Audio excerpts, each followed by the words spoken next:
ಮಂಡ್ಯ ಜಿಲ್ಲೆಯಲ್ಲಿ ನಿರಂತರವಾಗಿ ಮಳೆ ಆಗ್ತಾ ಇದೆ. ಈ ನಿರಂತರವಾಗಿ ಮಳೆಯಾದಂತಹ ಹಿನ್ನೆಲೆ ಕೆರೆಗಳೆಲ್ಲವೂ ಕೂಡ ಭರ್ತಿಯಾಗಿದೆ.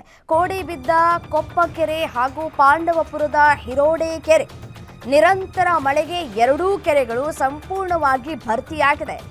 ಹಿರೋಡೆ ಕೆರೆಯಲ್ಲಿ ಮೀನನ್ನ ಹಿಡಿಯೋದಕ್ಕೆ ಜನ ಮುಗಿಬಿದ್ದಿದ್ದಾರೆ.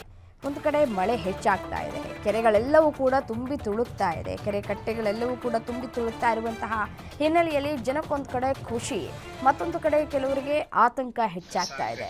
ರೈತರಿಗಂತೂ ಬೆಳೆದಂತಹ ಬೆಳೆ ಸಿಗ್ತಾ ಇಲ್ವಲ್ಲ ಕೈಗೆ ಅನ್ನುವಂತಹ ಆತಂಕ ಹೆಚ್ಚಾಗ್ತಾ ಇದೆ. ಮತ್ತೊಂದು ಕಡೆ ಆ ಕೆರೆಯಲ್ಲಿ ನೀರು ಹೆಚ್ಚಾಗಿ ಹರಿದು ಬರ್ತಾ ಇರುವಂತಹ ಹಿನ್ನೆಲೆಯಲ್ಲಿ ಮೀನನ್ನ ಹಿಡಿತಾ ಇದ್ದಾರೆ. ನೋಡಿ, ದೃಶ್ಯದಲ್ಲಿ ಗಮನಿಸ್ತಾ ಇದ್ದೀವಿ ಯಾವ ರೀತಿಯಾಗಿ ಈ ಮೀನುಗಳನ್ನು ಹಿಡಿತಾ ಇದ್ದಾರೆ ಅಂತ ಹೇಳಿ. ಅಲ್ಲಿಯೇ ಮೀನನ್ನು ಹಿಡಿದು ಅಲ್ಲಿಯೇ ಮಾರಾಟ ಮಾಡುವಂತಹ ಕೆಲಸಗಳು ಆಗ್ತಾ ಇದೆ.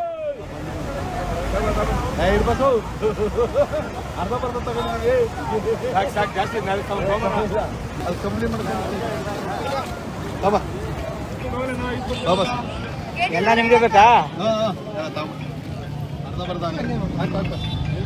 ಹೇಳು.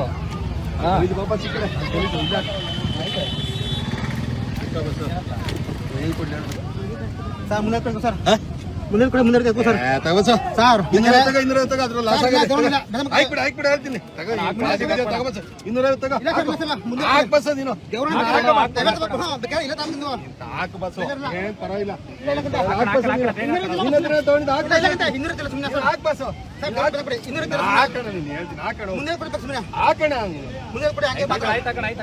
ಹೇಳ್ತೀನಿ